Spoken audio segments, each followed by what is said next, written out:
Western നാടൻ റെസിപ്പിയിലേക്ക് എല്ലാവർക്കും സ്വാഗതം. എല്ലാവരും സുഖമായിട്ടിരിക്കുന്നുവെന്ന് കരുതുന്നു. ഇന്ന് ഞാൻ എൻ്റെ റെസിപ്പിയിൽ ഉൾപ്പെടുത്തിയിരിക്കുന്നത് ഒരു മത്തങ്ങ എരിശ്ശേരിയാണ്.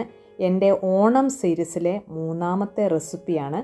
ആദ്യത്തെ 2 റെസിപ്പികളായ അവിയലും സാമ്പാറും കാണാത്തവർ അതും കൂടെ ഒന്ന് കാണണം.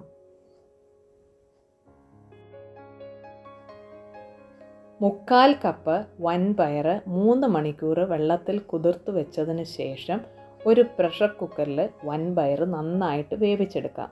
എൻ്റെ പ്രഷർ കുക്കറിന് 2 വിസിൽ വേണം. അത് കഴിഞ്ഞ് ഫുൾ തണുത്ത് കഴിയുമ്പോഴത്തേക്ക് അത് റെഡി ആയിട്ട് വരും. അതാണ് എൻ്റെ പ്രഷർ കുക്കറിൻ്റെ പാകം. പിന്നെ മത്തങ്ങ വേണ്ടത് 1 കപ്പാണ്.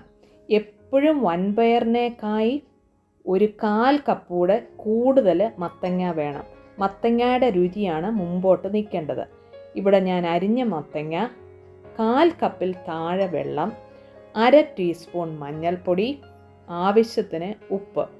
മുളക് പൊടി ഇപ്പോൾ ചേർക്കേണ്ടവർക്ക് ഇവിടെ ചേർക്കാം. ഞാൻ എന്ത് ചെയ്യുന്നതെന്ന് ചോദിച്ചാൽ, ഇത് നന്നായിട്ടൊന്ന് ആവി വന്നതിന് ശേഷം അതിലേക്ക് പിന്നീട് മുളക് പൊടി ഇട്ട് കൊടുക്കുകയാണ്. അപ്പോൾ ഒരടുപ്പേൽ മത്തങ്ങായും വേകുന്നുണ്ട്, മറ്റേ പ്രഷർ കുക്കറിൻ്റെ വെച്ചിരിക്കുന്ന അടുപ്പേൽ വൻപയറും വേകുന്നുണ്ട്. അപ്പം നമുക്ക് സമയം ലാഭിക്കുകയും ചെയ്യാം.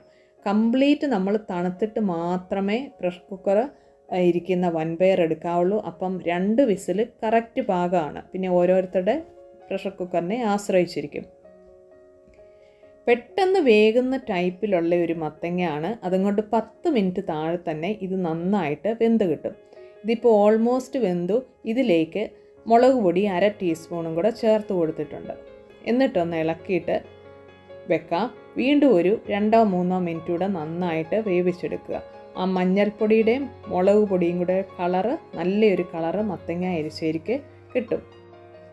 അരയ്ക്കാനായിട്ട് വേണ്ടത് തേങ്ങ ഒരു 1/2 കപ്പ്, കാന്താരിമുളക് ആവശ്യത്തിന്, 4 അല്ലി വെളുത്തുള്ളി, പിന്നെ ഒരു 1/2 ടീസ്പൂൺ ജീരകം. ഇതിനോടകം നമ്മുടെ വൻപയർ നന്നായിട്ട് വെന്ത് വന്നിട്ടുണ്ട്. മത്തങ്ങായും നല്ലതായിട്ട് വെന്തിട്ടുണ്ട്. ഈ മത്തങ്ങായിലേക്ക് ഈ വൻപയർ ചേർക്കുക. തീ ഏറ്റവും കുറയ്ക്കുക.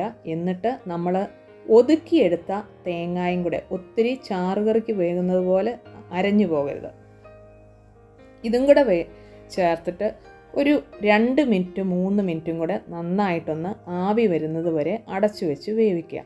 പിന്നെ ഇതാണ് നമ്മുടെ കറിയുടെ പാകം ആയിട്ടുണ്ട്. ഇത് നന്നായിട്ടൊന്ന് ഇളക്കിയെടുക്കാം. ഇളക്കിയെടുക്കുമ്പം വൻപയർ ഒത്തിരി ഉടഞ്ഞു പോകാൻ ഇടയാകരുത്. അതുപോലെ കുറച്ച് മത്തങ്ങയുടെ കഷ്ണങ്ങൾ വലുതായിട്ട് കിടക്കുകയും ചെയ്യണം. കുറച്ച് മത്തങ്ങയുടെ കഷ്ണങ്ങൾ നമ്മൾ നന്നായിട്ട് ഉടച്ചെടുക്കുകയും ചെയ്യണം. ഇതാണ് ഇതിൻ്റെ പാകമെന്ന് പറയുന്നത്. ഇതിൻ്റെ ചെറിയ ചെറിയ കഷ്ണങ്ങൾ നിങ്ങൾക്ക് കാണാൻ സാധിക്കും. ഇനിയും നമ്മൾ കടുക് വറക്കുന്നതാണ് ഏറ്റവും മത്തങ്ങയ്ക്ക് രുചി കിട്ടുന്നത്.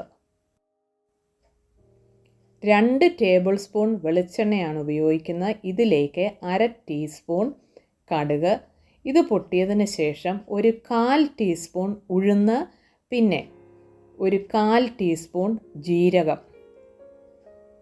ജീരകം നമ്മൾ എരിശ്ശേരിയിൽ അരയ്ക്കുന്നുമുണ്ട്, കടുക് വറുത്ത് ചേർക്കുന്നുമുണ്ട്. ആവശ്യത്തിന് കറിവേപ്പില.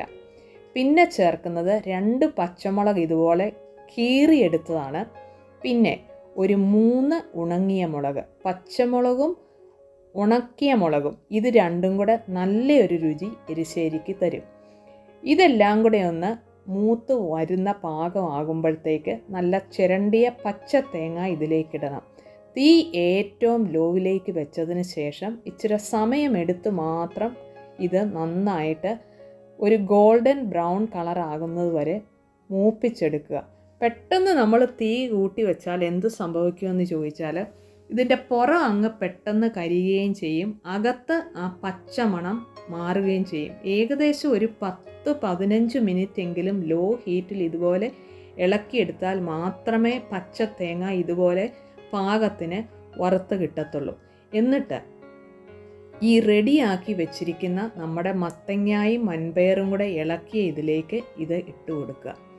ഇതിന് ശേഷം ഇത് ഒന്ന് അടച്ച് ഒരു 5 മിനിറ്റ് കൂടെ വെക്കുക. ഇപ്പോൾ നമ്മുടെ മത്തങ്ങ എരിശ്ശേരി ഇവിടെ റെഡി ആയിട്ടുണ്ട്. ഞാൻ നേരത്തെ പറഞ്ഞതുപോലെ ഇത് ഒരു തൊടുകറിയാണ്. ഇനി അഥവാ ഇതിരിക്കുമ്പോൾ ഇച്ചിരി കുറുകിയെന്ന് തോന്നുകയാണെങ്കിൽ നന്നായിട്ട് തിളപ്പിച്ച വെള്ളം ഇതിലേക്ക് ഒരു 1/4 കപ്പൂടെ ഒഴിച്ചു കൊടുക്കുക. അവനവൻ്റെ ആവശ്യത്തിനും അനുസരിച്ച്, അവനവൻ്റെ പാകത്തിനനുസരിച്ചും അത് ഒഴിച്ചു കൊടുക്കുക. ഈ ഓണത്തിന് നിങ്ങളെല്ലാവരും ഈ റെസിപ്പി ട്രൈ ചെയ്യുമെന്ന് വിശ്വസിക്കുന്നു. ഈ റെസിപ്പി നിങ്ങൾക്ക് ഇഷ്ടപ്പെട്ടെങ്കിൽ ലൈക്ക് ചെയ്യുക, ഫ്രണ്ട്സിലേക്കൊന്ന് ഷെയർ ചെയ്യുക. ആദ്യമായിട്ടാണ് നിങ്ങൾ എൻ്റെ ചാനൽ കാണുന്നതെങ്കിൽ സബ്സ്ക്രൈബ് ചെയ്യുക. നിങ്ങളുടെ വിലയേറിയ കമൻറ്റുകൾ കമൻറ്റ് ബോക്സിൽ പ്രതീക്ഷിക്കുന്നു.